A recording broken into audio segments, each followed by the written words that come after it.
Hi, Hello, Gretchen. everybody. Hey, Gretchen. I haven't seen Gretchen in ages. You look awesome. How are you? Fantastic to see you. And Hi, hi, Marta. Yvonne. Hi, Marta. I think Yvonne's still connecting. Okay, yeah. Thank Nice you. to It's good see to see you. you guys. God, long time. Goodness, Gretchen, long time. I try when I don't have clients. That's great. That's We were fantastic. Also, just I'm talking about that. also really interested in this topic. Yes, aren't we all interested in this topic? That's why I'm so glad Laura's doing this. She's the best person to do it, which is terrific. Hey, Christine, how are Hi, you? Christine. Good to see I'm good. How you. are you? Awesome. Are you all unjet lagged now? I am unjet lagged, but I love seeing the pictures that keep popping up. I'm like, oh, that was so much Oh, fun. I'm so jealous. I had such bad FOMO. I was like, oh crap, I should have gone anyway. Where'd you But go? they did the basque Spain. trip with Kiki, our first trip, and I couldn't Oh, manage to go. So, but we're going to do it in Italy. We're going to do an Italy trip in April. So if you're thinking about coming, you can talk to Christine about it because everybody thought it was amazing. So, and Yeah, I'm going hell Kiki's or high awesome. water. Kiki had the whole thing planned out, and she was amazing. So, Yeah. and it was so how great many? because I didn't have to do anything. She's like, "We're gonna go here. We're gonna here." I'm like, "Okay." Great. I've never had that experience, so I'm looking It's forward to it. awesome. It's Good. awesome. So yes, I had to get my plane fare, which was a whole nother Okay. thing that had nothing to do with Kiki, but All right. So just one thing. If you only have to do one thing, that's pretty great. Mhm. All How right. many Let me tell women you. went? Sorry, Go just one. ahead. How many women went? It was There just were three there this were four, 5. five Oh, this a first really time. Yeah. nice sized group. Mhm. It was Yeah. yeah. So we want to get 12 for Italy. So that's what we're looking for, guys. So come, Gretchen, come. Marta, I am come. in a walking boot until August. Oh, Oh man. Well, Well, this will you be should be great April. by April. right, Hey, exactly. all right, let's talk about retirement number. What is your magic retirement number? And I am so Yeah. thrilled to have Laura Rotter. She's CFA. CFP is the owner of True Abundance Advisors, a heart-centered, values-based financial planning firm based in New York. After a successful career managing money for institutional investors, including Citicorp and Para Advisors, Laura discovered mindfulness practices and was drawn to guide professionals facing a big life change to achieve both financial security and life satisfaction.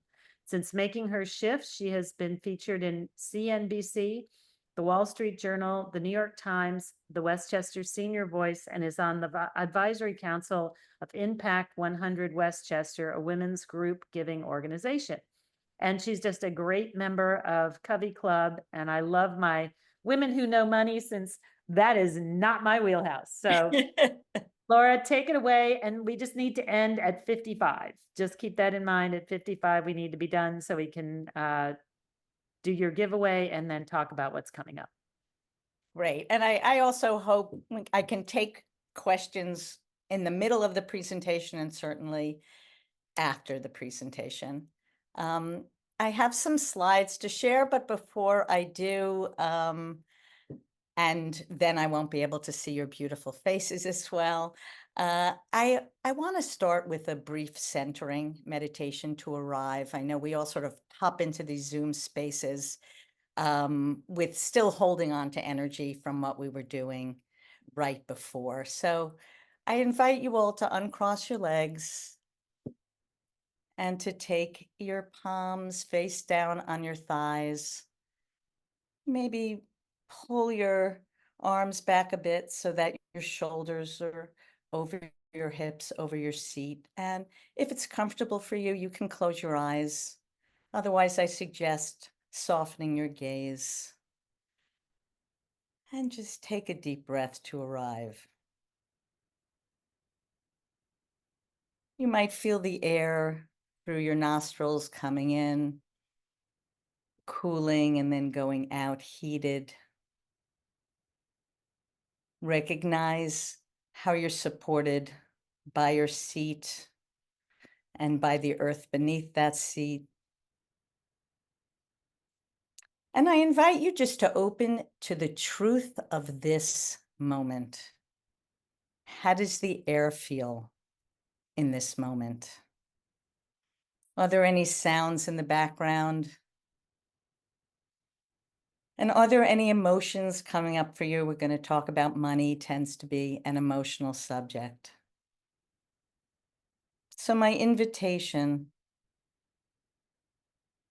is to be aware of what is in this moment.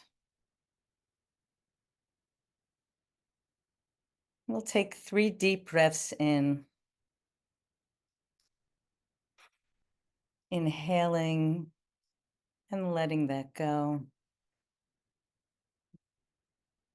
And another deep inhale, letting that go. And one more. And letting that go. And when you're ready, please open your eyes. And so nice to see you all. Now I'm going to share my screen. Make this. And what I'm sharing in this presentation, it's not a lot of words, but it's great sketches by Carl Richards, who's known as the sketch guy from the New York Times. And we'll be addressing this great name that Leslie helped me come up with. What's your magic retirement number? So first, we'll start with what I define as the problem. The problem is we all come to work with our money with our own individual money stories. As this sketch says, I've told myself a story about something that may or may not happen sometime in the future.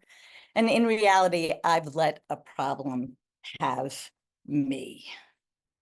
And so it was an intentional meditation calling us into the truth of this moment and not stories about, we're coming in with worrying about the meeting we just had or the meeting coming up, but what is taking place right now. And I share that because of my mission. I started this firm. I guess my money story was I had a 30-year career on Wall Street. I was the primary breadwinner of my family of 5. And true to the income I had, we had a 6,000 square foot house and a vacation home and expensive family trips and kids in private school. And towards the end of my career, really the last decade, I was miserable, but I had a story, which was I can't earn less than a certain amount of money because if I don't have a certain kind of house or a certain kind of vacation, then I am not going to be happy. So I gave money a meaning.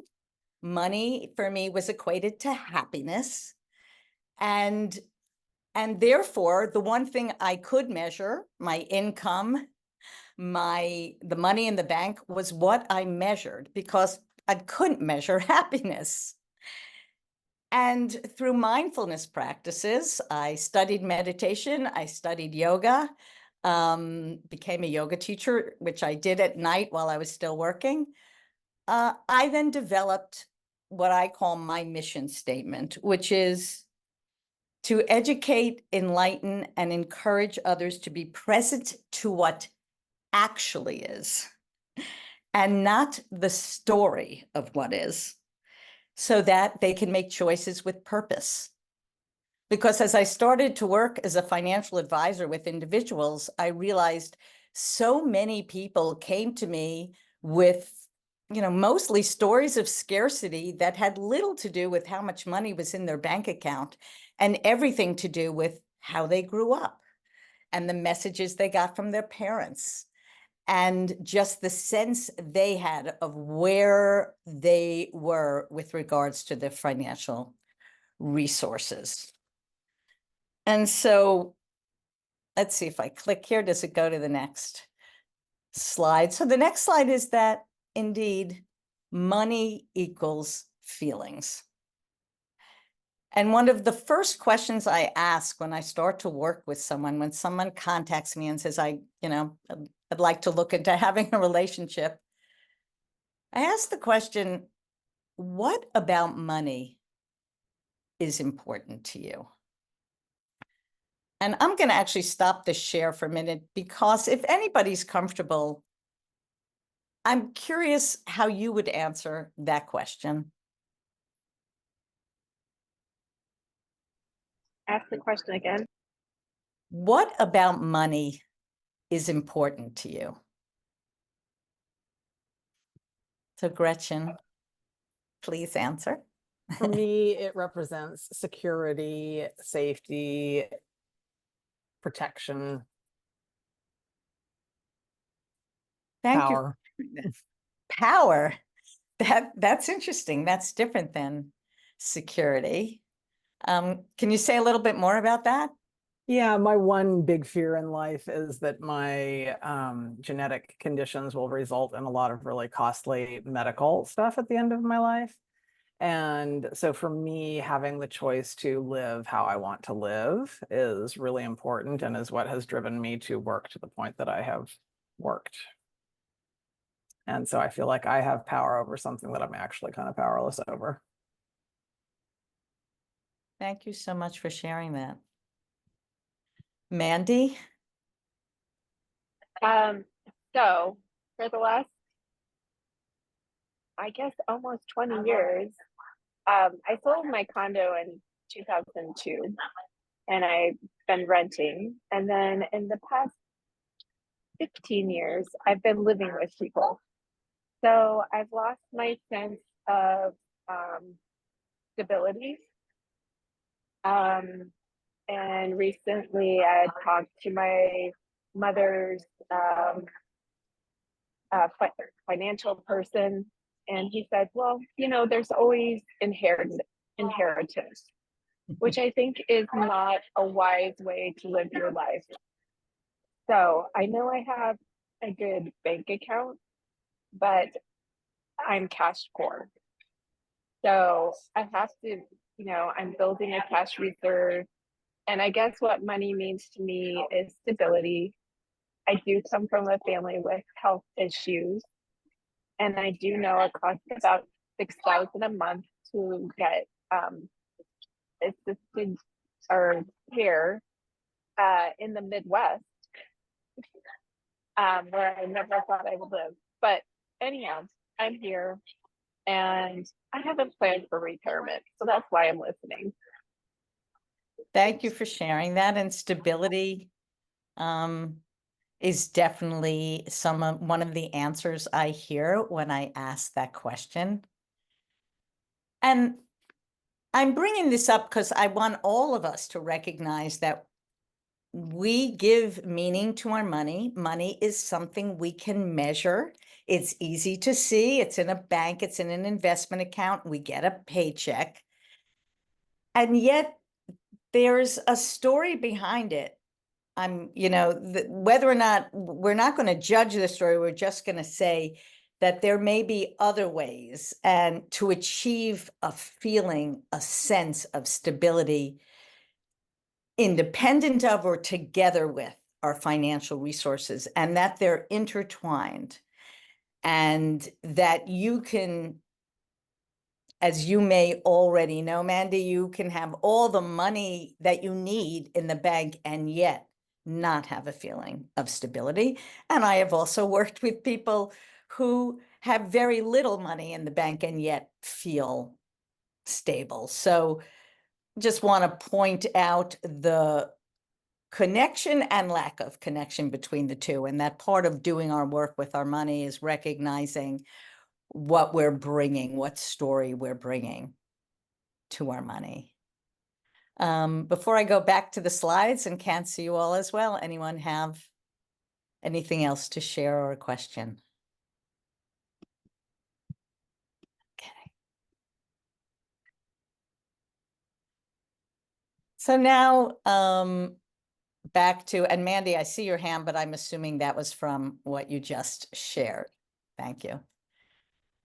So now to the outer work of wealth, which I assume is why most of you are here today. And it's clear that there are things that matter that we are unable to control. We are unable to control what the stock market does on a day-to-day basis, though that matters as we plan for our eventual retirement, or what I like to call financial freedom. We can't control what's going to happen with the coming presidential election, though a lot of us would like to know how it's going to end up. And it may or may not affect our retirement, but yet another thing that matters, but we can't control. But luckily, there are things we can control. The first thing I want to mention that we can control is how we react to things that happen to us. That's a very important thing to be aware of, that we're not victims of the things that happen to us, but we have the ability to choose how we react. And then when it comes to our money and our financial resources, there are three things we can control. We can control how much we spend. We can control how much we save. And over a longer period of time, we can control how much we earn. Obviously, you can't wake up tomorrow and say, I want to, double my income, but you may decide, perhaps like I did when I left Wall Street. I thought long and hard about becoming a yoga teacher, said to myself, you know what, I'm in my 50s. I have tight hamstrings. I love yoga. I love yoga because of the spiritual side of the teaching. I will become a yoga teacher for money. I will be able to earn more money becoming a financial advisor than I can charging $20 for a yoga session. And there are other decisions we make about that will control our income, whether we go work for someone else, whether we build our own business. I'd love to say there are other more complex things we're in control of, but it's really pretty simple. And so on to what I like to call mindful spending. This is honestly the biggest thing to focus on, and it's implicit in all the work I do with my clients, which is understanding what comes in each month and what goes out each month. Now, I may be projecting. I hate the word budgeting, which is why I like to call it, I think when I first started this business, I wrote a blog, CNBC, that I call the Financial Freedom Plan. But I call it mindful spending because budgeting has connotations of scarcity and lack, and that somehow you're going to have to deny yourself if you start paying attention to what's coming in and what's going out each month. And that's the reason I find, frankly, that a lot of people, and specifically women, are like, I don't want to deal with it. I don't want to pay attention to it. It's too anxiety provoking. And so there's no plan. There's no rhyme or reason. So if you're like most people, you use a credit card. Nothing wrong with using a credit card if you pay it off each month, except that your finances are one big smush. Like, you have no idea. I'm speaking for myself until I put my mindful spending plan in place. You have no idea. You get this credit card bill, and unless you are disciplined enough to say, I'm going to sit on a Sunday and go through the categories, and then you're just looking at what you've spent over the last month. It's really not surprising that we have no idea where our money is going. So I want to introduce the idea of mindful spending that I use in my work with clients, which is I really see myself as creating a safe space for discussions about money. One of the first things I do is ask my clients to take a values exercise to identify our top 4 values. And then as we start to review spending, seeing how much is that spending correlated to the values that were just identified. And of course, there's never going to be one-on-one identification. But I don't want to see someone who says family is my top value, yet they're working 24/7 to fund, their Porsche that they needed to buy. Nothing wrong with the Porsche, but if that ends up being a big bill relative to their income and puts pressure, then I might question, well, really, is family your top value? And then just as importantly as the safe space is the judgment-free zone. I'm working now with a couple. I'm going to call them Susie and Sam. They have a very healthy income. They have no money left at the end of each month. And it has caused arguments between them. And we've just started to work together. And I made the point to them that I will make to you, which is the first step is just putting a system in place to be aware. That's it. We're not picking, this is how much you should spend on this and this is, no, we just want to be aware. Is that true? Are you spending every penny by the end of each month? And so there's no blame, there's no shame. Let's just look at it. Back to how I started this conversation. What is true? So that is the first step. So I'm going to place at the end of this conversation some resources that I recommend. I have both a fillable PDF that you can use. I also have recommended several apps to clients. There's one called Tiller that I use personally. It can be either an Excel spreadsheet or a Google Docs, and you connect it to your bank accounts and it will you tell it what categories are important to you, and it will fill it up automatically. And why are we doing this? I'm going to share how I look at the world of spending. Number one is past commitments. In this particular system that I set up for clients, it's called a static bucket. But the most important thing is, as I like to say, you decided this entire month you're lying in bed and eating bonbons, like you're not getting out of bed. What are bills you're going to pay no matter what? And so that is your mortgage or your rent, car payments, credit cards only. I'm not talking about like your monthly credit card spend, but if you unfortunately are someone who has a credit card balance, and so you're paying a certain amount each month towards that balance, insurance, property taxes, utilities, other things that you've committed to monthly. I am a Peloton devotee. I have my Peloton bill. You may belong to a gym. I have a house cleaner once a month. Whatever charities you've pledged to give a certain amount to each month. In other words, these are commitments that you've made and that you pretty much know what they are.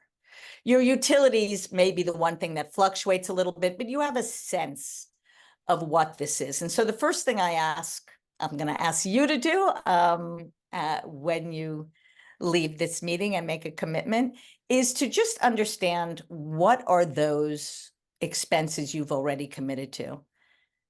And this is really important because you're going to look at what comes in each month, and some of you work for yourselves. That may fluctuate month to month. So maybe you look at it on an annual basis and divide it by 12.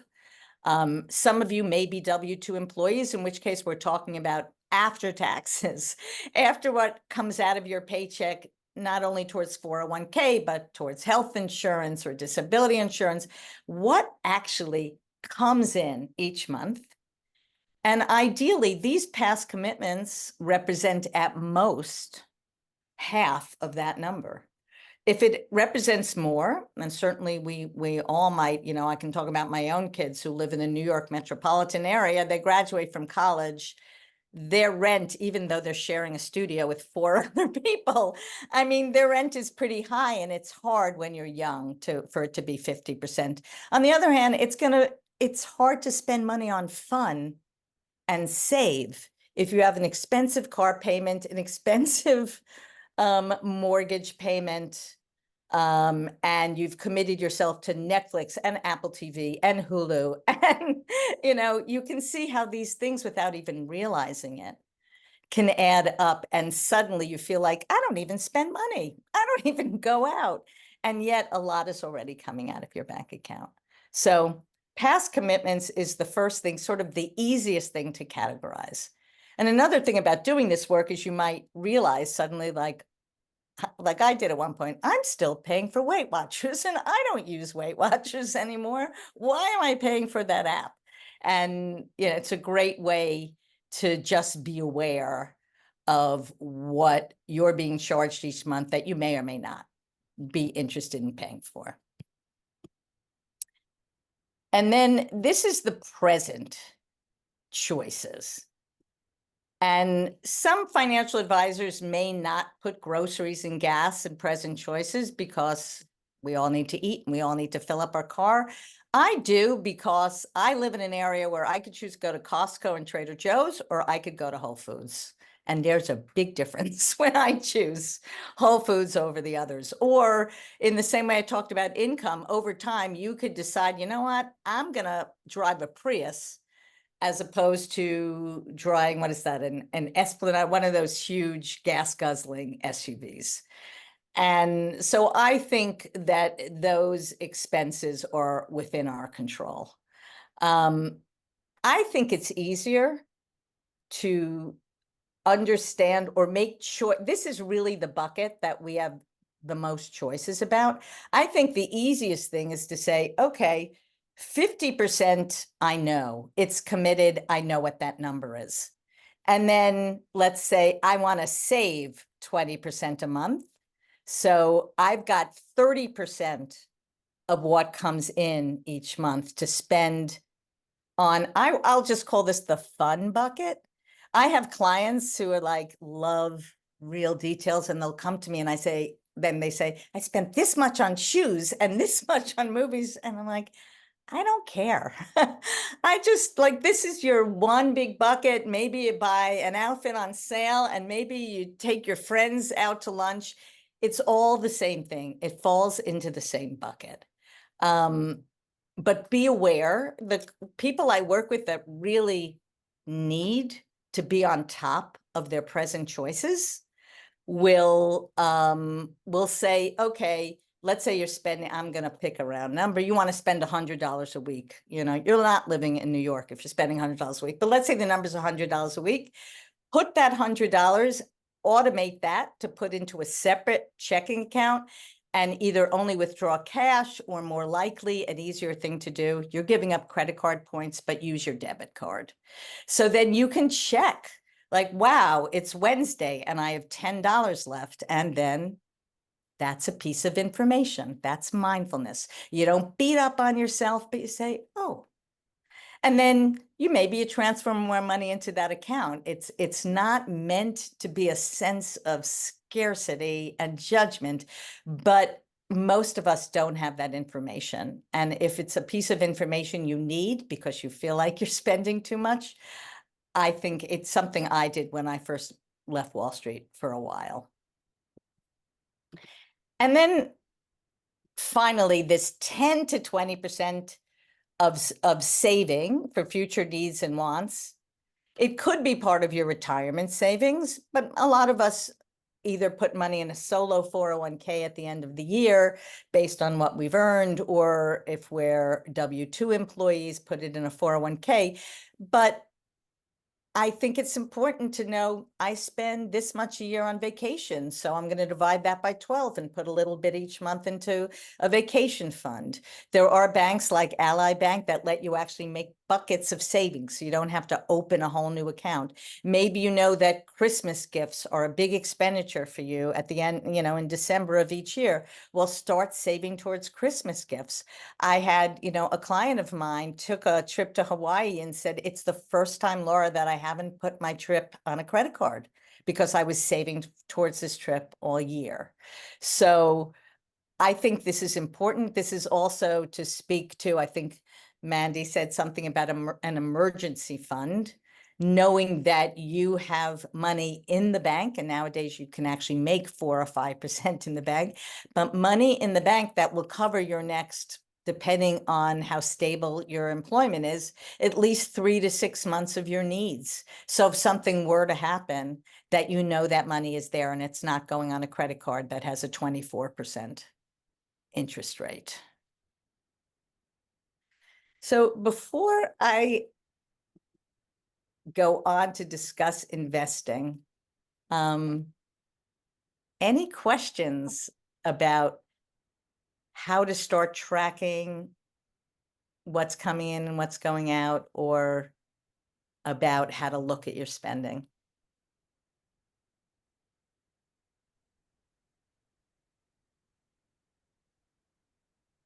I have a question.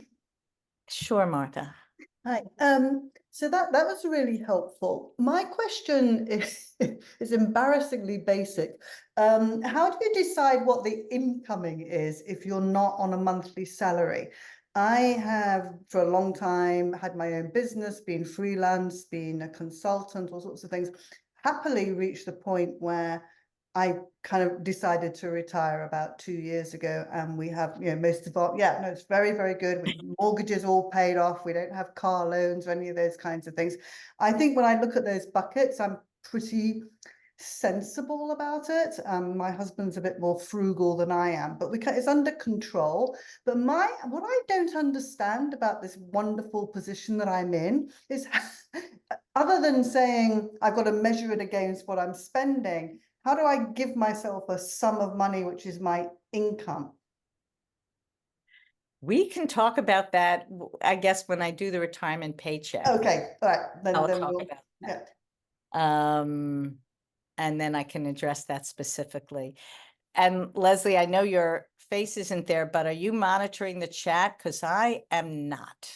I guess Mandy said she's gonna, okay. Hasn't Yeah, made it. I can do that for you. Okay, thank you. I appreciate that. And thanks for the question, Marta. We'll discuss that a bit more. I do want to talk about, okay, now you've saved some money and you have money in savings beyond your emergency fund. And so then a question I often get is, how should I invest that money? And the first thing I want to make clear is that investing is slow and steady wins the race. Nowadays, between meme stocks and crypto, there are day options. I'm not even going to explain what that means, but there has been sort of a bifurcation or a misidentification of investing with speculating. And I see my role with clients is helping them preserve and grow their wealth, not playing craps and not going to the roulette wheel and putting everything on red. So it's boring, but the way I invest is I keep people's fees low and I diversify the investments. And the most important way to look at where your money should go is, what is the time horizon? In other words, when will you be needing the money? So, for example, if younger clients come to me and say, I've got money to invest, and by the way, I want to have money for a down payment on a house 3 years from now, that money isn't going in the stock market. If your time horizon is less than 5 years, and perhaps even less than 7, but 5 is a great number, that money should be in down here, cash or cash equivalents. Oops. Hold on. I will go back to share my screen, back to that one. But cash and cash equivalents are not only in the bank. Cash and cash equivalents include CDs. I'm going back to that slide.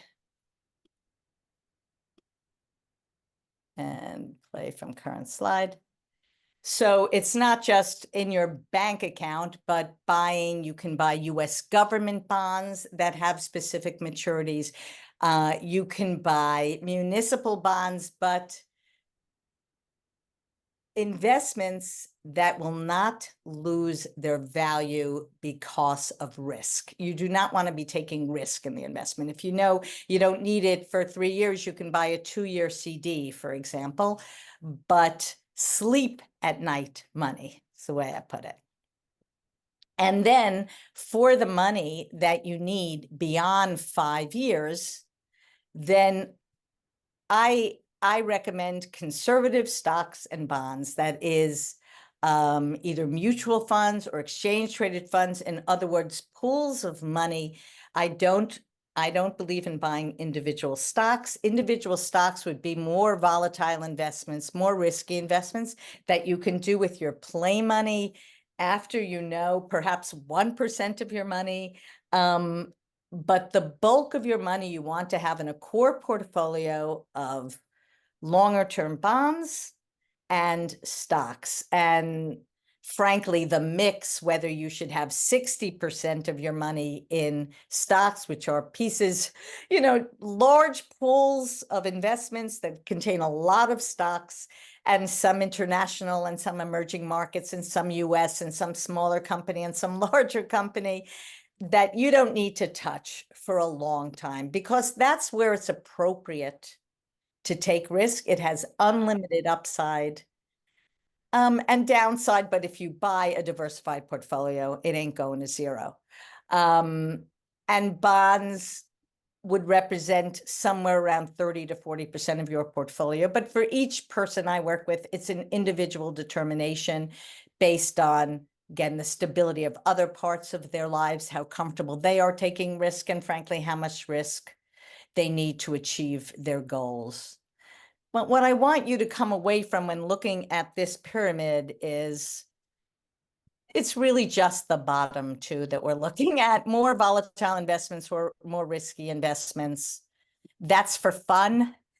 That's a part of your portfolio that you're willing to lose. Your friend Bob gives you a tip and you have to buy this company. It's maybe 1% of your investments. It's nothing that would, again, keep you up at night or keep you from the ability to retire. And now, actually, before I go on with that, want to know if any questions. I went through investing pretty quickly because it's not really the focus of our discussion, but any questions about that? Okay, now I will go back to share this screen. I can address, among other things, the question that Marta asked. Your retirement paycheck, right? How do you put that together? And how do you know how much you're ultimately going to need to, again, I prefer the term financial freedom to retirement, because all of us we still feel pretty young, right? We're part of Covey Club because we have a lot of energy. We want to do new things and challenge ourselves. Nobody wants to, play golf or tennis or pickleball all day long. And so how do we get to the point, like Marta asked, that we can say that we have freedom, and how do we think about where the income comes from and then spending that income? So first thing I recommend is looking at your spending today. You could start from there, Marta. You can start from the spending. And there's a thought in my profession that there's a retirement smile. So first look at your spending, and you could subtract out whatever you were spending on commuting if you were an employee, whatever you were spending on clothing if you felt like you needed to dress a certain way. Say, okay, so this is my spending X my work life. And the retirement smile is that the thought is when you first retire, and hopefully when you retire, I'll pick around number 70, people retire younger, obviously, that you might spend more than you were spending because suddenly you feel like, all those trips I didn't take. The trip to Italy with Covey Club because I was too busy working. The trip with my grandchildren for a month that you didn't have the time to take, you may suddenly start to take. And so the thought is when one first retires and one is healthy, that spending may pick up. But then over time, it's a smile. And I can see I'm reflected the other direction in Zoom, but it doesn't matter. So your spending tends to go down over time. So clients who've been with me for a while who are now in their 80s, they're not spending as much. They're not as mobile. They're not traveling as much. They're not going out to eat as often. They're not going to the theater as often. And so over time, as we age, we tend to spend less money. Until then, let's say I generally use for projection purposes the last 2 years of our lives. When healthcare needs pick up, maybe we even need to move to an assisted living facility or somewhere for help with whatever issues we may be dealing with in the last couple of months or last 2 years of our lives. So I feel like I conservatively will just look at spending now and keep inflating that into the future. And I recognize as I do that, that's a pretty conservative assumption. We're not going to spend throughout our retirement exactly the way we're spending now. So the first place to start with is, what do you spend on an annual basis? Again, it's always like nice to pick round numbers. It all depends on, like I said at the beginning, where you're living and how much you're spending on housing and a car. But let's say you spend $100,000 a year. So then we're going to subtract from that the first thing that pretty much everyone on this call probably has access to, Social Security. I know when I was younger, and for my younger clients, we don't pay that, it's sort of like, Social Security, what's that? Well, Social Security, depending on how much you earned, and everyone should be able to go on ssa.gov and get your Social Security statement. You can be getting from Social Security generally starting at age 70, unless you have reasons to think you won't have longevity, but it generally makes sense to wait till 70. You're getting 40 to 50,000 a year. I mean, Social Security pays real money. So you take that 100,000 and so you subtract out the 40,000 you're guaranteed from Social Security. So then you need to cover an additional 60,000. And then the next guaranteed form of income, some of you may from previous jobs, maybe you were once a teacher and then retired and started to do something else. You might have a pension from that. Fewer and fewer of us do have pensions, but if you have a pension, I worked for a French bank a couple of years. Turns out I have a tiny pension from them. I had no idea. And some of you may have purchased or may consider purchasing annuities if you feel like you want some guaranteed income. There are some annuities I would recommend for, longevity annuities that will kick in at age 80 and beyond. But so you're going to take that spending need and subtract out the guaranteed sources of income, and you will at least have one. You will at least have Social Security. So then let's say what remains, I picked a pretty high number, but let's say you need 60,000. There were no other sources of income. You're going to multiply that number, and this is a rule of thumb, but you're going to multiply that number by 25 to see how much money you need to have saved. And why 25? The rule of thumb is that in order to keep your portfolio constant over time, you should withdraw roughly 4%, which is the same thing as multiplying what that withdrawal need is by 25. Why 4%? Because the determination was made that over long periods of time, the stock market will go up by 4%. There'll be some years that it's up much more than 4%. There's be some years that it's up much less than 4%. But on average, 4% is a safe number. And so there are two things I'm going to say about that. First of all, you may be someone who says, I don't really care to keep my portfolio constant. I have no children. I don't care to leave a legacy to anyone, whether or not you have children.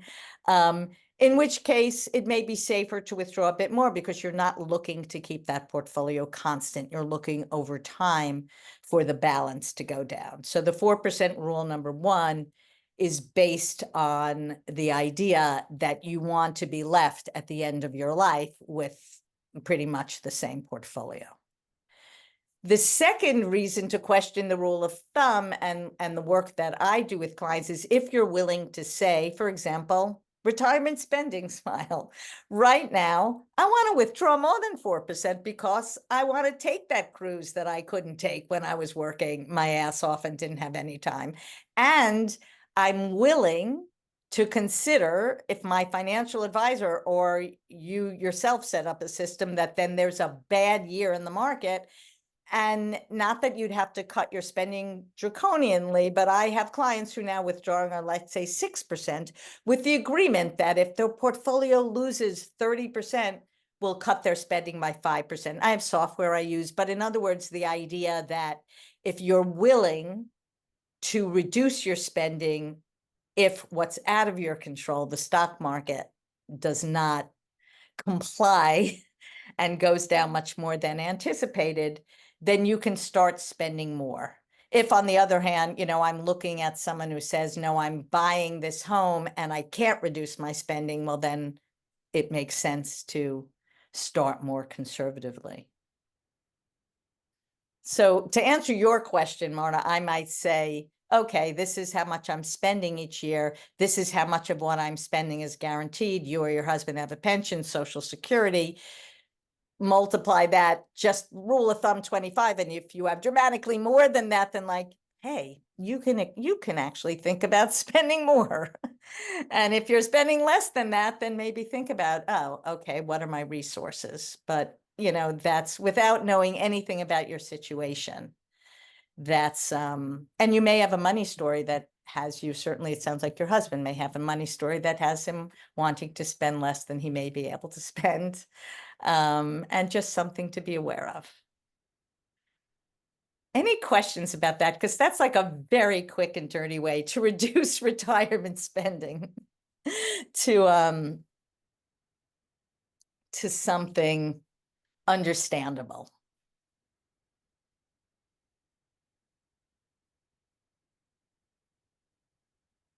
No questions? Ready? You must have questions. Marta, I'm looking at you. I feel like it's a lot to take in. It's a lot.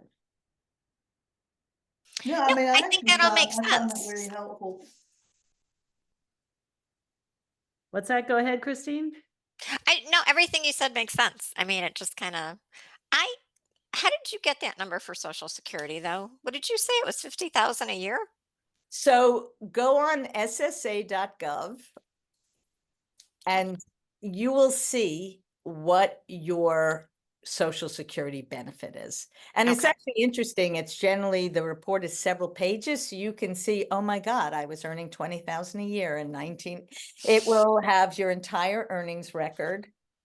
And then you will have a retirement number, a benefits number that generally we're all around the same age. So generally around our age, full retirement age is 67, let's say. Some of us, depending on age, it might be 66 and 10 months or something. But so it will give you a number that you can collect at full retirement age. You are able to collect it earlier. You can start to collect at age 62. Then it will be cut back. You will be penalized for collecting earlier. You're also somewhat penalized for collecting before age 70 because Social Security has this beautiful rule right now until it's changed that every year between 67 and 70, it's automatically increased by 8%. And there is very little available that gives us a guaranteed 8% return. And this is on top of cost of living increases that Social Security credits to you each year, gives you if you're already collecting and credits. the break-even age for waiting to 70 tends to be somewhere in your early 80s. So I have had clients say to me, my parents passed away early, I'm not living that long, and I document that I don't agree. But there are people who feel like, who knows what's going to happen to the US government and Social Security, and so I'm going to start collecting it early. But if you don't need the money, it's like a safe 8% return to age 70. So that's even going to be greater than the benefit number that you will see in the statement if you wait till age 70. And so most people, probably myself included, when I first started doing this, was like, oh my God, I didn't realize, like, that's real money. Because it tends to be somewhere, depending on your earnings record, 2 to 4 that, it's, on average, somewhere around 3,000 a month, which is, over the course of a year, that's real money. You paid into it. I mean, it's not free. But it's definitely something to consider when you're looking at how much money you need to retire.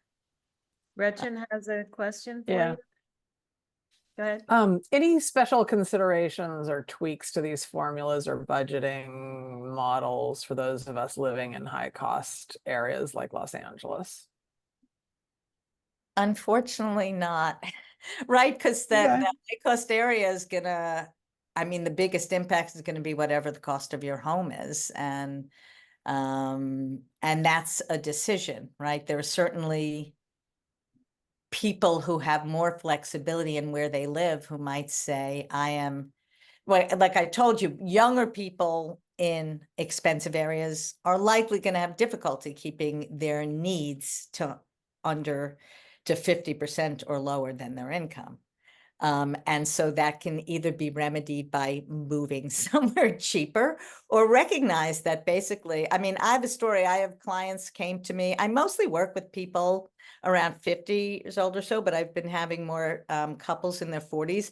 They came to me because ostensibly they wanted help deciding the right size house to buy. This happens to me all the time. And the next week that they came to me and they were working with me, they had put a down payment. They had bid on a home that was so expensive in a very expensive area near me with high property taxes. We're working they feel like this because, like, oh, maybe we should cut the Disney bill. I'm like, no, you have young children. You need to put them in front of Disney. It's not going to change your life. And so I work with them like, do you have a sense of place? Do you have a nice community? But it's hard because they've really saddled themselves with a big monthly expense that, if for any of us who own houses, anytime there's another expense, there's always 3 zeros attached. There's a bee's nest they have to call, and there's always something and that was a leading decision. And I, helped them to appreciate the decision they made. And over time, yeah.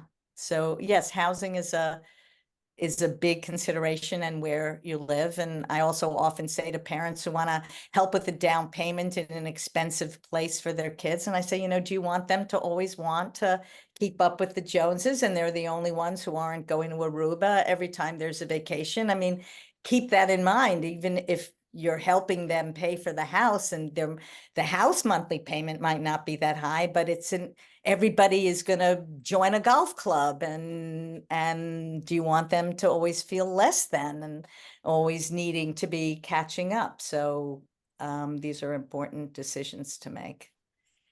I know we're getting close to the end. I do want to make sure I put links in while Leslie, you do the magic that you do. I'll put in links for Teller and Monarch Money, and Great, thank you. yeah, and also that I know so many of us have difficulty identifying our goals and on where we are. So I have something I like to share that if you fill it out, it will have some advice. So I will share the link. Is that the one-page financial plan that you were going to give away, Laura? That is not the one-page Oh. financial plan. Actually is like I'll work with you personally. Ah, And okay. it's creating a meaningful vision for the future. Okay. So Did you want us to do a spinner for that, or where were you with that? No, that frankly, I would, I'd love everybody to have access to it. Oh, okay. Do you want to put a link in there then? I And- will. So these to- are links first for Tiller money and Monarch money. I'm also want to put the link just if anybody wants to do the fillable PDF for their expenses. And then I meant to do this in the middle. It's hard to multitask. No, you can't do it while you're in the middle. So And- let me just say to Laura, thank you so much. This is always a difficult topic, but we learned so much. So thank you. Big hand for Laura. I really appreciate you taking the time, and I appreciate all of you for showing up.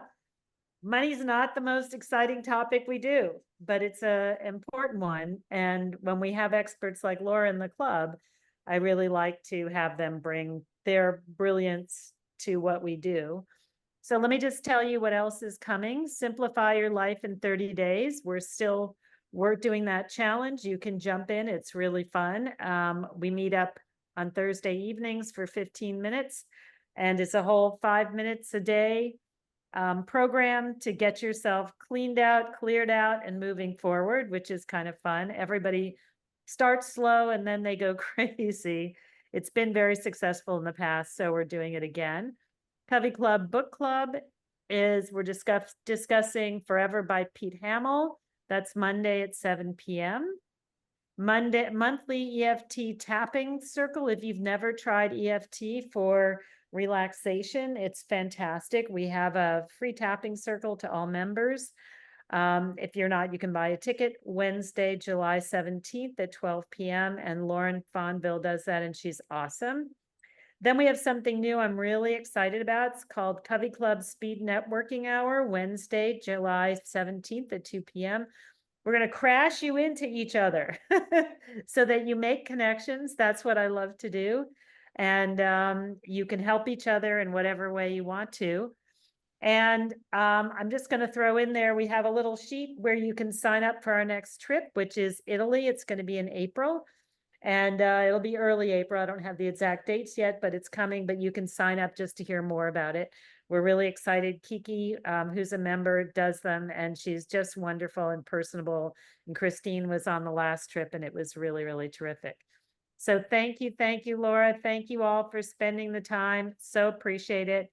Big hug to everybody. Take care. Have a wonderful day. And so glad to see all of you. Marta, so great to see you. Gretchen, we pulled Gretchen out. I haven't seen you in ages. So fantastic. Thank you guys. Wonderful to see you all. Thanks everyone for coming. And Cassie, you'll include the links in the follow-up. Perfect. Thank you so much, Laura. Take care. Have a great day.